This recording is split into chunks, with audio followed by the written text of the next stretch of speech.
problem using mesh current analysis or loop analysis.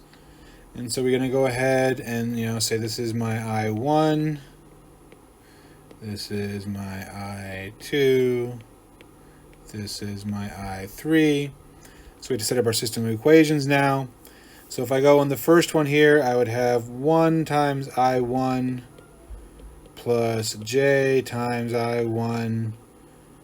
Oh wait, I can't go just that first loop because I have a current source there, so I have to make it into a super loop here.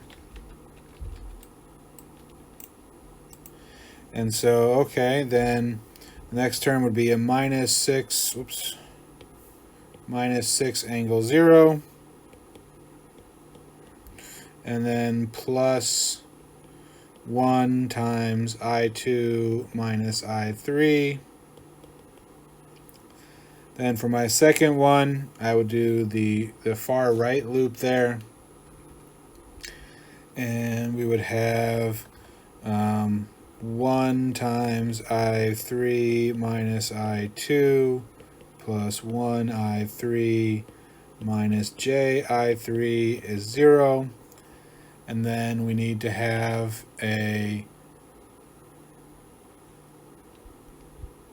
third equation based on the super loop there, which would say that I2 minus I1 is 2 angle 0. And we would get this here. Now we need to set up this system of equations and simplify it, right, as best as we can. So I would have in the first one there, I would have 1 plus j I1 plus I2 minus I3 equals 6. Remember, 6 angle 0 is just 6. And then my second equation here would be, looks like negative I2, and then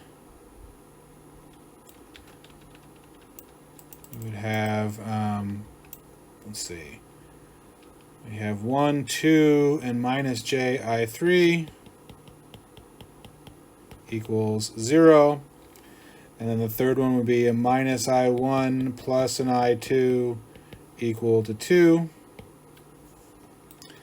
And we need to go ahead and solve this here. And how are we going to solve this? Well, we can, looks like using the second equation, I can write I3 in terms of I2. And using the third equation, I can write I1 in terms of I2. So I'm going to write everything in terms of I2 here. That will get me down to a single variable. And so, let's see here. This one gives me that I1 is I2 minus 2. And this one gives me I3 is 1 over 2 minus j I2. So I'll go ahead and substitute those in to the first equation there. And it's a bit of a mess here, so I'd have 1 plus j, and then instead of I1, I have I2 minus 2. And then I have plus I2. And then instead of minus I3, I have minus 1 over 2 minus j I2 equal to 6. Now I'm going to choose to get rid of my fraction because it's annoying to deal with that. And so, okay, it's not that much better right now.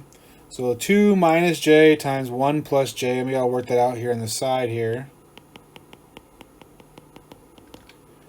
That would be 2 minus j squared is 3, and then minus j plus 2j is 3 plus j. So I'd have 3 plus j I2, and then distribute that to the minus 2 there, minus 6 minus 2j, and then plus 2 minus j I2, and then minus I2, and 6 times this is 12 minus 6j.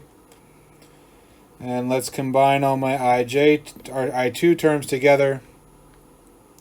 So I've got 3 plus j along with 2 minus j makes it 5. Minus 1 is going to be 4, 4 I2.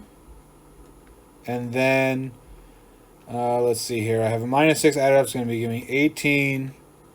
And it's going to be minus 6j plus 2 is going to be minus 4j. So I2 then it'll be 9 over 2 minus j. But I2 is not enough to find I0. I also need I3. So if I plug in now, I3 is going to be 1 over 2 minus j times this. And then finally, we know that I0 is going to be I2 minus I3. So that would be 9 halves minus j minus 1 over 2 minus j times 9 halves minus j. And I'll let you guys do all the fun little algebra there. You should get 5 halves minus 3 halves j, which is the same answer we had the other way, which in terms of phasor was 2.92 negative 31.0 degrees, which then makes my I0 of t 2.92 cosine omega t minus 31.0. So you can decide whether you liked this way better or worse than the node voltage way. Kind of up to you, but it does work and give us the same answer.